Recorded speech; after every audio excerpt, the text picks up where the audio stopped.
এই ম্যাটারটা কি সুপ্রিম কোর্টের শোনার ম্যাটার? সুপ্রিম কোর্টের হাতে কি শোনার মতো বা প্রায়োরিটাইজ করার মতো আর কোনো ম্যাটার বর্তমানে নেই? কিছু প্রিভিলেজ ফিউডাল ক্লাস লোকজনদের হঠাৎ করে তারা বেফাস কোনো বেকায়দায় পড়লে তাদের বিশেষ বিশেষ মুহূর্তে বিশেষ বিশেষ সুবিধে পাওয়ার জন্য আশা করি ভারতবর্ষের সুপ্রিম কোর্ট তৈরি হয়নি। আরজি করের হিললেই যদি চান তাহলে আপনাকে তো চন্দ্রচূড়কে ডেকে আনতে হবে। আপনাকে তো সেই চন্দ্রচূড়ের চা চক্রে যে পরপর স্টেটাস রিপোর্ট গুলো জমা দেওয়া হয়েছিল সেই স্টেটাস রিপোর্ট গুলো বার করতে হবে। কোনোদিন জন এফ কেনেডিকে কে মানলো তার উত্তর তারা পাবে না, এবং বাঙালিও অভয়কে কে মানলো তার উত্তর তারা পাবে না। সিবিআই ইনভেস্টিগেশন করেছে অভয়ার মামলাটার কিরকম, যেন গাড়ির তলায় একটা বেড়াল চাপা পড়েছে, এই টাইপের একটা ইনভেস্টিগেশন। আমরা এখনো মনে করে যাচ্ছি দলত্যাগী অমুক তমুক, ভালো তৃণমূল, খুব ভালো তৃণমূল, অতি ভালো তৃণমূল, সৎ তৃণমূল, অসৎ তৃণমূল, কালো তৃণমূল, সাদা তৃণমূল, তারা নাকি সবাই এক একটা, সেই মহাপুরুষ পরমহংসরা বলতেন না, তারা একেবারে ঈশ্বরে বিলীন হয়ে গেলেন। এরা সবাই ঈশ্বরে বিলীন হয়ে যাবার চেষ্টা করছে, কিন্তু দেশের আইনের যদি এতটুকু ক্ষমতা থাকে তারা পারবে না, কিন্তু বাঙালির এটা বোঝার ক্ষমতা নেই। তুমি কেন বেচারি এত বড় বড় লোকজন থাকতে একটা গোবেচারা আমলার তুমি চাকরিটা খাবার চেষ্টা করছো?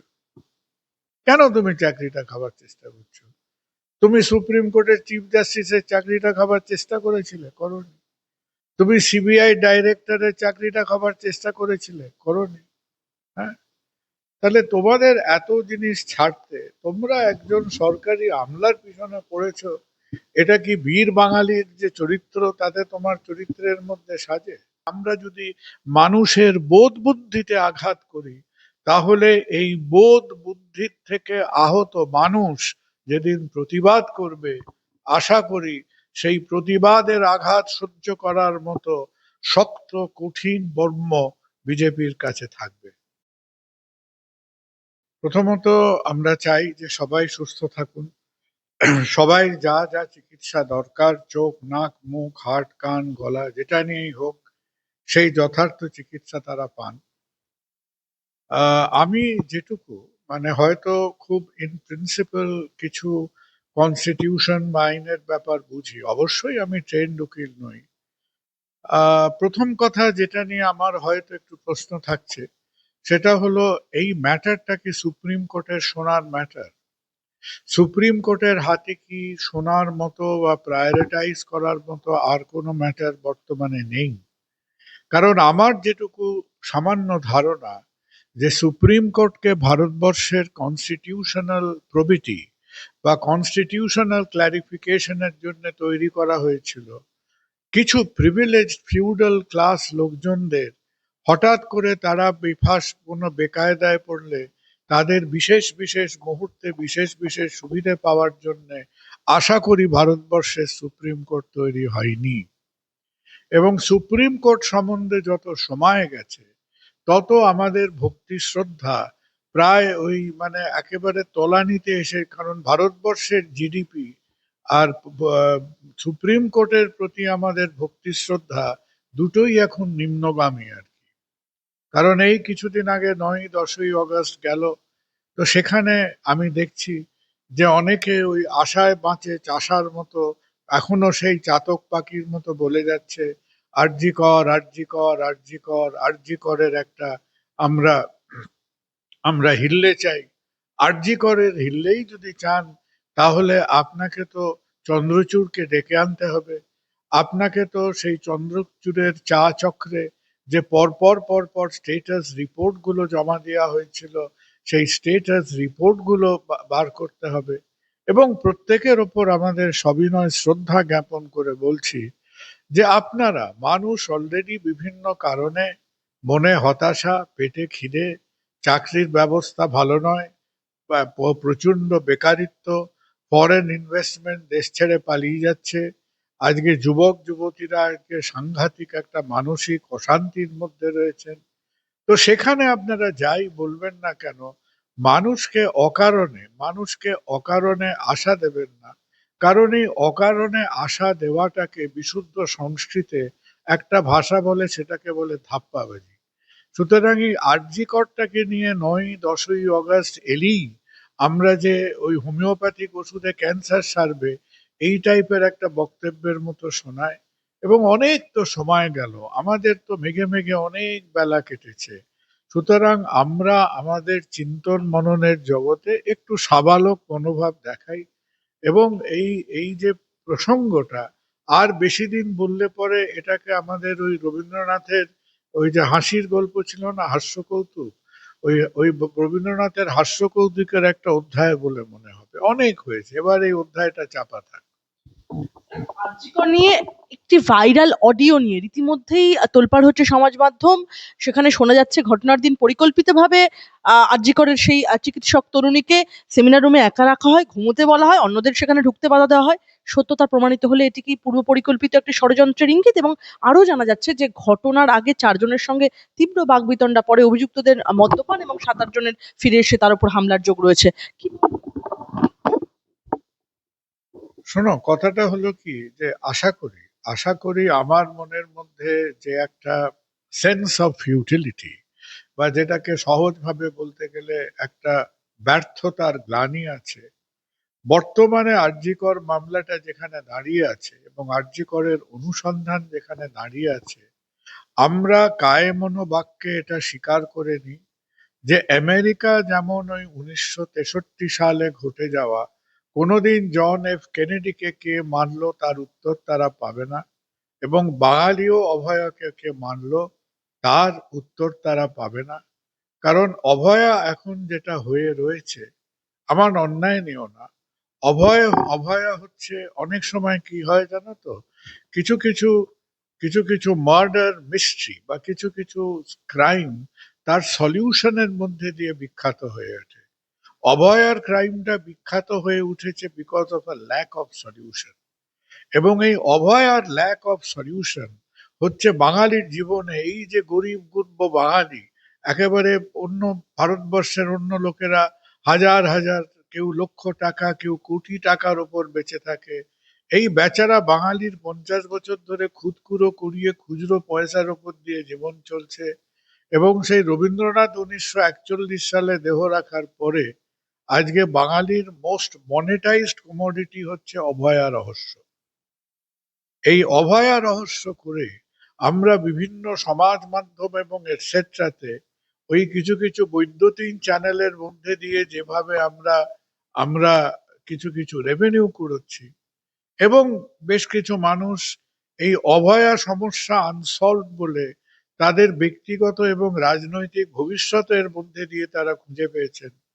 সুতরাং ওই অভয়া হচ্ছে কিছুটা আমাদের নেতাজি সুভাষচন্দ্রের মতো আর কি, যে তার অন্তর্ধানের মধ্যে দিয়ে তিনি বিখ্যাত হয়ে রইলেন। এবং এই রহস্যর উন্মোচন করার ক্ষমতা আমাদের নেই। কেন আমাদের ক্ষমতা নেই? প্রথমত, পুরো তথ্য প্রমাণ ইনভেস্টিগেশনসটা একটা হজবরল পরিস্থিতিতে আছে। আর আমি জানি না তোমরা কজন অ্যাগাথা ক্রিস্টি পড়ো। অ্যাগাথা ক্রিস্টির একটা বিখ্যাত গল্প আছে, murder in the Orient express. Murder in the Orient এক্সপ্রেসে অনেক রকম, সে উড়ি বাবারে, সে বিরাট, গল্পটা একটু বড় অ্যাগাথা ক্রিস্টির গল্পের থেকে। সে ট্রেনে যাচ্ছেই তো যাচ্ছে, ট্রান্স সাইবেরিয়ান না কোথায় এক্সপ্রেসে, সে যেতে যেতে যেতে যেতে আলটিমেটলি বেরোলো যে যে কজন, বোধহয় 7 জন না 8 জনের ওপরে সন্দেহ ছিল, সেই 7 জন বা 8 জনই তার, সেই যে লোকটি মারা গেছিল তাকে তার তার পিঠে বুকে চারিদিকে তারা ছুরিটা, they murdered. Each one of the suspects was a murderer. তো তুমি অভয়ার কাণ্ডের যে তুমি নিষ্পত্তি চাইছো, তুমি কি করবে? তুমি আমাদের সুপ্রিম কোর্টের চিফ জাস্টিসকে ধর্মতলার মোড়ে কান ধরে উঠবোস করাবে? তুমি বলবে যে আমাদের সিবিআই আমাদের দেশে ইজ আ করাপ্টিবল এন্টিটি? সিবিআই নয়, এখন মুখে সেলোটেপ দিয়ে আছে। এখন সিবিআই যদি ঝেড়ে কেসে ফেলে যে কে সিবিআই কে, তোমার পাড়ার দোকানে যে তোমার কাউন্সিলর বসে চা খায়, এই কি সব কাউন্সিলর, তার তার তার সহযোগী, সহযোগীর সহযোগীদের নিয়ে এখন কথা হচ্ছে, তাদের কথায় তুমি মনে করো সিবিআই আজকে ইনভেস্টিগেশন করেছে? সিবিআই ইনভেস্টিগেশন করেছে অভয়ার মামলাটার কিরকম, যেন গাড়ির তলায় একটা বেড়াল চাপা পড়েছে, এই টাইপের একটা ইনভেস্টিগেশন। আমরা আমরা বাঙালি আজকে যুগ যুগে অপুষ্টির কারণে, ভিটামিন ডেফিসিয়েন্সির কারণে আমাদের বিদ্যে বুদ্ধি কমে গেছে। আমরা এখনো মনে করে যাচ্ছি দলত্যাগী অমুক তমুক, ভালো তৃণমূল, খুব ভালো তৃণমূল, অতি ভালো তৃণমূল, সৎ তৃণমূল, অসৎ তৃণমূল, কালো তৃণমূল, সাদা তৃণমূল, তারা নাকি সবাই এক একটা, সেই মহাপুরুষ পরমহংসরা বলতেন না, তারা একেবারে ঈশ্বরে বিলীন হয়ে গেলেন। এরা সবাই ঈশ্বরে বিলীন হয়ে যাবার চেষ্টা করছে, কিন্তু দেশের আইনের যদি এতটুকু ক্ষমতা থাকে তারা পারবে না। কিন্তু বাঙালির এটা বোঝার ক্ষমতা নেই। বাঙালি আবেগে চলবে, তারা বুঝবে না। এখনো বাঙালি কমপ্লিটলি আবেগ তাড়িত হয়ে বোঝার চেষ্টা করছে যে অভয়া সমস্যার একটা সমাধান হবে। ওরে হতবাকা অবোধ বাঙালি, তুমি একবারের চড়ে একটু একটু তোমার উপলব্ধি হোক যে যে unsolved Abhaya is far more powerful than solved Abhaya. Solved অভয়ার মধ্যে কোনো মনিটাইজেশন নেই। বহু মানুষ তাদের আগামী 10-15 বছরের কেরিয়ার করে ফেলেছে। সুপ্রিম কোর্টের জাস্টিসরা তাদের ফিউচার পোস্টিং ঠিক করে ফেলেছে। সিবিআই যারা দেখেও না দেখার ভান করেছেন, এই যে সিবিআই যে অফিসটা ছিল, ওই অফিসটার বাইরে তো লিখে দেওয়া উচিত ছিল অন্ধজনে দেহ আলো, মৃত জনে দেহ প্রাণ। হ্যাঁ, ওই যে কিনি ছিলেন না সীমা পাহুজা, সীমা পাহুজাকে তুমি যদি স্লো মোশনে অভয়ার ওপর অত্যাচারের এন্টায়ার ভিডিওটা স্লো মোশনে রিপ্লে করে 3টে অ্যাঙ্গেল থেকে দেখাতো, তাহলেও সীমা পাহুজা রিপোর্টটা জমা দিত না। কেন দিত না তাকে জিজ্ঞেস করলে উত্তর পায়। তো সেটা কার ইনস্ট্রাকশনে করেছিল? আমাদের যে পাড়ার চায়ের দোকানে টেবিল গরম করে তার ইনস্ট্রাকশনে? আমাদের পানিহাটির কাউন্সিলরের ইনস্ট্রাকশনে? আমাদের ওই পশ্চিমবঙ্গের কোন এমপি এমএলএ তার ইনস্ট্রাকশনে? তো অবোধ বাঙালির জ্ঞান চক্ষু যেদিন নিমীলিত হবে তুমি বুঝতে পারবে। স্বাস্থ্যমন্ত্রী শারদাত মুখার্জি তিনি কিন্তু বলেছেন যে ৯ই আগস্ট রাতে তরুণী চিকিৎসকের ধর্ষণ খুনের মামলায় সেদিন বা ধর্ষণ খুনের ঘটনার দিন সেদিন ওর সঙ্গে যারা ডিনার করেছিলেন, ডিউটি করেছিলেন সকলকে তলব করা হবে। এই কথাই কিন্তু অভয়ার মা বারংবার বলেছিলেন যে সীমা পাহুজাকে তারা এই প্রশ্নটাই বারংবার করেছিলেন। এই মৃত্যুর ঘটনার পর যারা আরজি করে এসেছিলেন সিসিটিভিতে যাদের দেখা গিয়েছিল সকলকে তলব করা হবে বলে জানালেন স্বাস্থ্যমন্ত্রী শারদাত মুখোপাধ্যায়। তার কথায় তদন্ত থেকে যা নির্যাস বেরোবে তা রাজ্য সরকারের হাতে তুলে দেওয়া হবে। এখন প্রশ্ন হচ্ছে এটা সিবিআই আগে করলো না কেন? এখন হঠাৎ করে তিনি এই কথা বলছেন? দেখো, আমি স্বাস্থ্যমন্ত্রীর সুস্বাস্থ্য কায়মনো বাক্যে কামনা করি। আমি কামনা করি যে উনি শারীরিক এবং মানসিক ভাবে সুস্থ থাকুন। কিন্তু আমার চাইতে অনেক ভালো Sharad Dutta is a very good doctor, very good colleague. Sharad Dutta সবই সবই তারা সে দেখেছে, শুনেছে। এখন তাদেরও হয়তো মধ্যে মধ্যে একটা বিবেকের দংশন হয় যে একটা 31 বছরের আমাদের একটা কলিগ ডক্টর, তার এরকম নির্মম পরিণতি। এবং আমরা বারবার যে কথাটা বলার চেষ্টা করছি, সত্যি কথা বলা হয়, ইট ইজ আ, মানে মানুষের বোধ শক্তির প্রতি একটা অশ্রদ্ধা এই জিনিসটাকে এতবার রিপিট করার। যে আরজি করের ক্রাইম অ্যান্ড পানিশমেন্টের গল্পের যদি 5টা অধ্যায় থাকে, তার একমাত্র প্রথম অধ্যায় হলো সেদিন কি ঘটেছিল। এবং সেদিন যে ঘটেছিল তার থেকে আরো অনেক রোমহর্ষক ঘটনা তারপরে সপ্তাহর পর সপ্তাহ প্রায় 5টা অধ্যায়তে রোমহর্ষক ঘটনা ঘটেছে। যে রোমহর্ষক ঘটনা, ক্রাইম যতটা জঘন্য, এই ক্রাইমটাকে ধামাচাপা দেওয়ার যে সম্মিলিত, সিনক্রোনাইজড, অর্কেস্ট্রেটেড পলিটিক্যাল কনস্পিরেসি, সেটা আরো জঘন্য। এবং আমাদের ডাক্তারদেরও এর মধ্যে ব্যর্থতা আছে। সুতরাং শারদ দত্ত কথাটা কিছুটা তার বিবেক বুদ্ধির থেকে বলছেন। আমার মনে হয় in the hertz of hearts তিনিও জানবেন। ওই ওই যে আমাদের সেই গুম্ফ শস্যু পরিহিত বাঙালি বলে গেছিলেন, যে নদী মরুপথে হারালো ধারা, আজকে একটু চেঞ্জ করে বলতে হবে, আমরা সবাই জানি সেটা হয়েছে হারা। সুতরাং ঠিক আছে, আমরা মাঝে মধ্যে একটু ইমোশনাল হয়ে পড়বো, আমাদের ব্যর্থতা লাগে। কিন্তু ওই দুটো জিনিস আমার জীবদ্দশায় ভারতবাসী খুঁজে পাবে না, দুটোর উত্তর।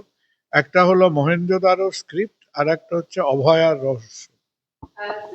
মমতা বন্দ্যোপাধ্যায় কিন্তু এর আগে নারায়ণ স্বরূপ নিগমকে অপসারণ করেননি। একদম পালাবদলের পরেও আরজিকর কাণ্ডে প্রশাসনের বেশ কয়েকজন মুখ নতুন সরকারের চক্ষুশূল হয়েছেন। নিগম কিন্তু স্বপদেই বহাল। মমতা বন্দ্যোপাধ্যায়কেও জেরা করা হচ্ছে না। কেন এই প্রশ্নগুলো তো উঠবে, কি তা আমাকে কি বিশ্বাস করতে হবে তোমরা এর উত্তরটা জানো না? হ্যাঁ? কথাটা হচ্ছে ওই যে বলে না যে যেখানে কনভার্জেন্স অফ ইন্টারেস্ট হচ্ছে, তুমি কেন বেচারি এত বড় বড় লোকজন থাকতে একটা গোবেচারা আমলার তুমি চাকরিটা খাবার চেষ্টা করছো? কেন তুমি চাকরিটা খাবার চেষ্টা করছো? তুমি সুপ্রিম কোর্টের চিফ জাস্টিসের চাকরিটা খাবার চেষ্টা করেছিলে? করোনি। তুমি সিবিআই ডাইরেক্টরের চাকরিটা খাবার চেষ্টা করেছিলে? করোনি। হ্যাঁ? তাহলে তোমাদের এত জিনিস ছাড়তে তোমরা একজন সরকারি আমলার পিছনে পড়েছো, এটা কি বীর বাঙালির যে চরিত্র তাতে তোমার চরিত্রের মধ্যে সাজে? আর কেন দেওয়া হচ্ছে না? তোমরা তার উত্তর জানো? হ্যাঁ, আজকে এই যে আমরা সেবাশ্রয় নিয়ে পাড়া গরম করছি, কার হাত কাটা গেছে, কার মা কাটা গেছে, এটা স্বাস্থ্য প্রকল্প। সেই স্বাস্থ্য প্রকল্প যেখানে আমাদের স্বাস্থ্য সচিবরা একটা প্রাইভেট হাসপাতালের একটা আরশোলা চাপা পড়লে তারা খবর পান, তারা খবর পাননি যে অত বড় একটা সেই মানে কুম্ভ মেলা হচ্ছে, স্বাস্থ্য শিবির, স্বাস্থ্য আজকে স্বাস্থ্য আধিকারিকরা জানতেন না?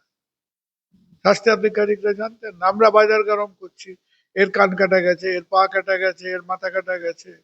হ্যাঁ, কিন্তু কি সেটা যে ডাক্তার দেখেছে বা তাকে কানমোলা দেওয়া হবে, তাকে নাকখত দেওয়া হবে? এদিকে যারা সেই শিবিরটা করেছিল, যারা এর হোতা, যাদের নাকের ডগা দিয়ে শিবিরটা হয়েছিল, তারা যে যার শপথে বহাল থাকবে। সুতরাং এর উত্তরটা তো অবভিয়াস। বারবার এই এক প্রশ্ন করে লাভটা কি আছে? প্রশ্ন আপনার কাছে?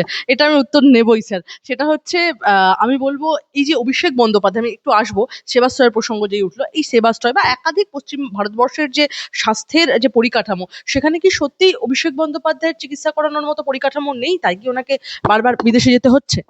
দেখো, তুমি ফ্যাকচুয়াল ঘটনা যেটা যা হচ্ছে, ভারতবর্ষের অপোজিশন পার্টির একজন নেত্রী তিনি কিমোথেরাপি ইনজেকশন নিতে বিদেশে যান। আমরা এমন একটা দেশ আছি যে দেশ একেবারে শিক্ষা দীক্ষায় নাক দিয়ে কান দিয়ে আমাদের বৈদুর্য বেরোচ্ছে, আমাদের নেতা মন্ত্রীদের প্রত্যেকজন ছেলে মেয়ে ক্লাস 5 থেকে 6-এ উঠলে তারা বিদেশে পালিয়ে যায়। সুতরাং সুতরাং এই লজিকটা আমাদের এখানে ঠিক খাটে না। আমাদের এই একটা কি বলবো, আমাদের একটা করাপ্টেড ফিউডাল সোসাইটিতে এই লজিকটা খুব একটা খাটে না। দেয়ার ক্যান বি, অভিষেক বন্দ্যোপাধ্যায়ের আমি যেটুকু জানি, আমি খুব ডিটেইলে ব্যাপারটা জানি না, তার একটা খুব কমপ্লিকেটেড, এটাকে অরবাইটাল ফ্লোর ফ্র্যাকচার বলে, তার একটা অরবাইটাল ফ্লোর ফ্র্যাকচার হয়েছিল। তারপর চোখের মাসেলের কিছু অসুবিধে ছিল। এই সবগুলো কমপ্লিকেটেড প্রবলেম।